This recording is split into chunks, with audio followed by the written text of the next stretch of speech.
முழு விசாரணை நடைபெற்று முடியும் போது சுமார் 40,000 கோடி முறைகேடு நடைபெற்றுவதாக தெரிய வரும் என்று எங்களுக்கு தகவல் கிடைத்திருக்கிறாங்க. 1000 கோடிக்கு அமலாக்கத்துறை அறிவிச்சிருக்கிறாங்க. 1000 கோடி ஊழல் முறைகேடு நடைபெற்றதாக அமலாக்கத்துறையுடைய அறிவிப்பு. அதில்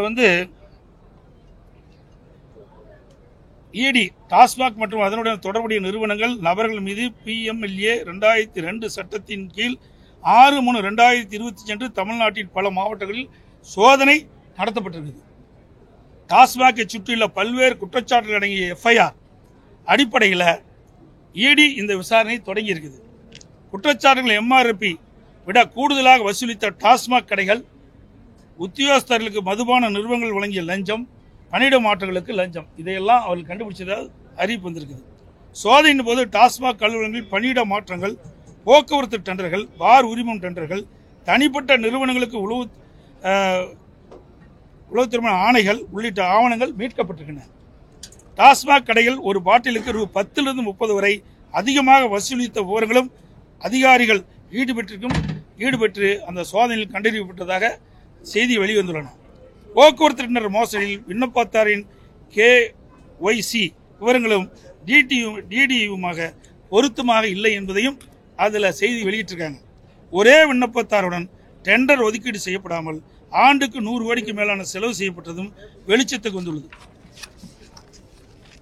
பார் உரிமம் டெண்டர்களில் GST பேன் இல்லாதவர்களும் முறையான KYC இல்லாதவர்களும் டெண்டர் பெற்றுள்ளனர் என்பதும் இந்த சோதனையில் கண்டுபிடிக்கப்பட்டதாக செய்தி வெளிவந்துள்ளன.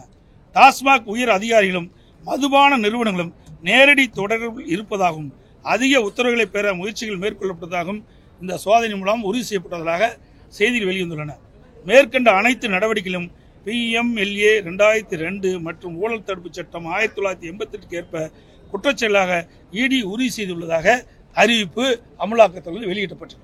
இவ்வளவு பெரிய 1000 கோடிக்கு மேல முறைகேடு நடந்ததா சொல்றாங்க.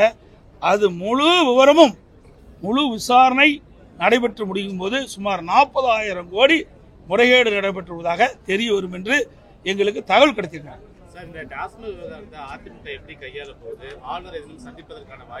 அதாவது நாங்க எதுவுமே செய்ய முடியாது. இன்னைக்கு அமலாக்கத்துறை சோதனை மேற்கொண்டுட்டாங்க.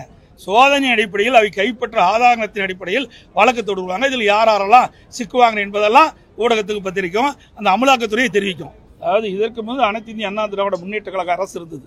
அப்பொழுது என்ன பேசினார்? இன்றைய முதலமைச்சர் எதிர்க்கட்சி தலைவராக இருக்கின்ற போது என்ன பேசினார்? தமிழ்நாட்டு மக்களை கடனால் ஈக்கிட்டுன்னு சொன்னார். நாங்கள் இருக்கின்ற பொழுது கொரோனா காலம், ஒரு வருஷம் வருவாயே கிடையாது. அதோட கொரோனாவுக்கு வேற கூடுதலாக செலவு பண்ணோம். பல புதிய திட்டங்களை கொண்டாந்தோம். மூலதன செலவு அதிகப்படுத்தணும். இந்த ஆட்சியில் மூலதன செலவு அதிகம் கிடையாது. இப்படிப்பட்ட ஒரு சம்பவம் இல்லை, அதிகமாக இல்லை. அப்படிப்பட்ட நிலையில் கூட கடந்த ஆண்டு 2024 ஆண்டு 3,54,000 கோடி கடன் வாங்கிட்டாங்க. வருவாய் 1,10,000 கூடுதலா இருக்குது. வருவாய் அதிகரிச்சிருக்குது, கடன் அதிகரிச்சிருக்குது, புதிய திட்டங்கள் எதுவும் வரல. அப்ப நிர்வாக திறமையற்ற ஒரு அரசாங்கம் தான் நடந்துட்டு இருக்குதான் மக்களுடைய பார்வைக்கு தெரிகிறது. இதுதான் யதார்த்த உண்மை. நிதிநிலை குறியீட்டு அந்த லோகோல நாளைக்கு நிதிநிலை அறிக்கை பற்றி தெளிவாக சொல்லப்படும். ஆமா, இதையெல்லாம் அதுதான் மாற்ற முடியும். வேற எது மாற்ற முடியும்?